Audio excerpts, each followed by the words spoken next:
Welcome to Supermoto Land TV, a bit of a technical feature on what can go wrong with your suter slipper clutch on the Supermoto KTM SMR 450 or FS 450 Husqvarna. Just for run you through a few things that can go wrong. On the older model, this is the back plate. So I think this is from a 2017 Husqvarna FS 450. And you can see the ball bearing sitting here, which is the ramp that actually actuates the slipper clutch. And that's very badly worn. Now, on the later models, they've actually replaced this back plate. It's very similar, but they've got a cutout and they put in these, which allows you to adjust the actual pitch of the ramp as well. And also they're much more hard wearing, so you have a less of a problem. But that's something to check on if you're getting a lot of vibration from your clutch, or a lot of hopping or skipping, clatter, whatever you want to call it, as your engine braking. Again, these are the sliders. They can wear quite a lot as well. This is what all your clutch plates sit on. There's a clutch stack there, so these sit here like that, and you can see that they get grooved and marked up. So if it's just marked, you can polish it out, but generally they're worth replacing if there's any kind of grooving on them. Then over here, these are the smaller inner springs that operate this whole ramp system here.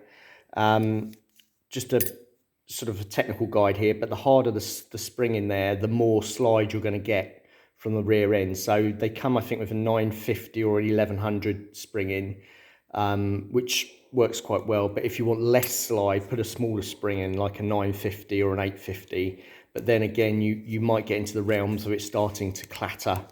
So you have to be a little bit careful. It's a rider spec kind of thing, what a rider prefers. These are the big springs. Never had any problem with these. Again, just use the OEM spring.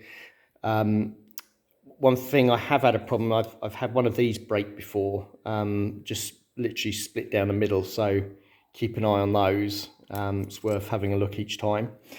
And your clutch stack, normally clutch wear is really good. I run a whole season on the clutch, no problem. All I do is I keep measuring the clutch stack, which there's a number in the manual, which is, I think, 27.05 to 27.65 millimeters. So just make sure that measures up within that range. That nearly always they're working out about 27.3 something for me, so they don't tend to shift.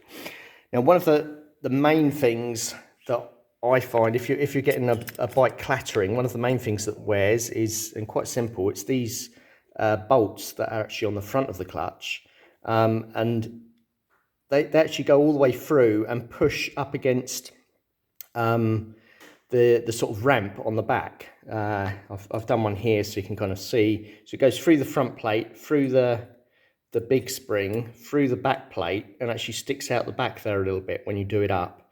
And that is actually pushing against the whole sort of ramp assembly.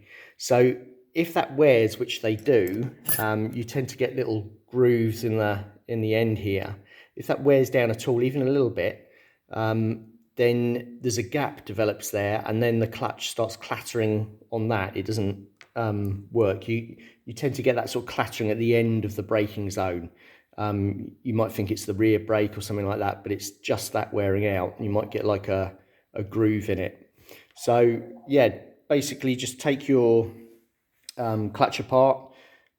Maybe the first thing to do is just replace those, take them out. It's a simple operation, see if there's a groove in it, and then replace them.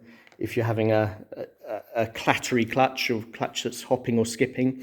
Obviously, when we strip a bike apart, we use the Putaline products. It's always a good idea to get everything in very good clean. So we use a contact cleaner to clean everything up. And then we use a very, very good engine oil, the Putaline SPR Plus 5-weight 50. I wouldn't use anything else. That's the new packaging with the Women's World Motocross Champion on it.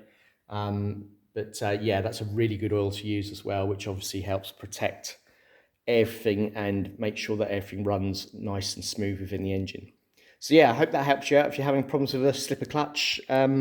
Hopefully by doing something there, you'll solve it.